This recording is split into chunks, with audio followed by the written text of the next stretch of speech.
Les amis, les taxis Yango au continent, au Cameroun. Vous savez, il y a cette application-là que vous téléchargez et puis vous appelez, c'est comme les Uber, hein, et vous appelez votre taxi.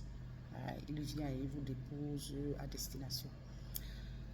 Quelques-uns de ces chauffeurs-là sont souvent de connivence avec certains agresseurs, certains bandits. Je vous raconte ce qui a failli m'arriver. Et mon intuition ne me trompe pas. Je suis en train d'aller à l'aéroport. Voilà. Le véhicule tombe en panne. J'allais récupérer une valise donc, qui avait tardé à venir.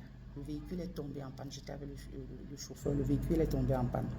On a laissé le chauffeur aller avec le véhicule, essayer de se débrouiller, voir comment remplacer la pièce, le temps que moi je cours à l'aéroport récupérer la valise. Je prends, mon petit neveu m'appelle un taxi Yango. Sur la route, on va jusqu'au niveau de là où c'est l'avenue du 20 mai, là où se déroule souvent le défilé du 20 mai.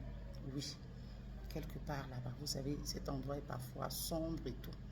Mais avant ça, je constate que le monsieur, il est nerveux, très calme, mais nerveux, toujours sur son téléphone. Il reçoit des appels. Je me dis, bon, voilà, c'est un taxi Yango, c'est normal. Donc, peut-être on l'appelle pour d'autres, je ne sais pas, pour d'autres clients. Mais, subitement, à cet endroit-là, hein, là où le défilé de 20 mai se déroule, c'est un endroit presque désert, les voitures, et bon, c'est généralement, c'est comme un raccourci pour arriver très rapidement à l'aéroport. Mais cet endroit, le soir comme ça, n'est pas trop fréquenté. C'est ainsi que je vois un véhicule qui vient nous couper au rond-point, vient nous couper le chemin. Donc, il se place devant nous. Donc, comme ça, de façon, nous on allait, lui il est venu nous barrer le chemin et s'est arrêté juste au niveau du chauffeur, donc à côté du chauffeur. Le chauffeur dit, mais c'est quoi ça, quelle est cette façon de conduire? Au lieu de passer, on était seuls, rien que ce véhicule-là et nous. Seuls. J'étais assise derrière. Dans l'autre véhicule, il n'y avait que des hommes. Et quand il a parlé, quand le chauffeur a parlé, comme s'il était obligé de parler. Alors, mais j'ai dit, j'ai eu une peur bleue hier soir. Au lieu de partir, de les ignorer, vu que c'était obscur, il n'y avait personne, au lieu de les ignorer, je vois, il descend la vitre. Il dit, qu'est-ce que tu fais là? Est-ce que tu étais obligé de te placer là? Le monsieur a freiné, s'est arrêté là. Donc, pas de manœuvre. Donc, il n'a même pas cherché à faire de manœuvre pour reculer ou bien peut-être qu'il s'est trompé de chemin. Non, il s'est arrêté là. Il y avait des gens dans le véhicule, rien que des hommes. J'étais seule avec ce monsieur. J'ai déjà eu une peur. J'ai dit au monsieur, s'il vous plaît, laissez-le, allons, allons. Il a descendu la vitre, je ne sais pas pourquoi, sans aucune peur. Moi, j'ai dit, je tremblotais derrière, sans aucune peur. Il dit, tu étais obligé de te placer là, de venir t'arrêter là. J'ai dit, allons, allons, s'il vous plaît. C'est comme ça qu'il a monté la vitre. Il est parti.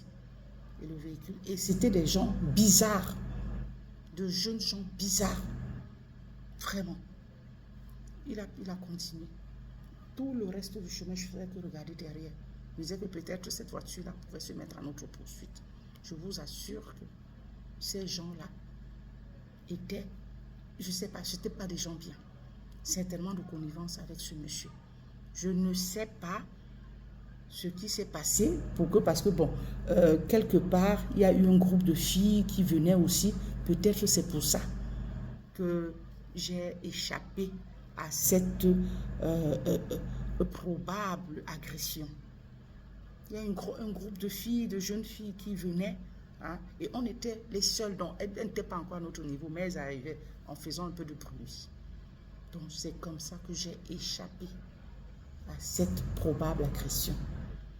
Sincèrement, les Yango, les amis, les Yango, certains sont de connivence avec les agresseurs. Puisqu'ils savent que, bon, oui, tout le monde utilise Yango. Et bon, là, quand on vous entend déjà peut-être au téléphone, peut-être, soit vous n'êtes pas du coin, ou alors même si vous êtes du coin, si vous êtes déjà quelqu'un de bien, ou bien je ne sais pas, donc, hein, je ne sais pas.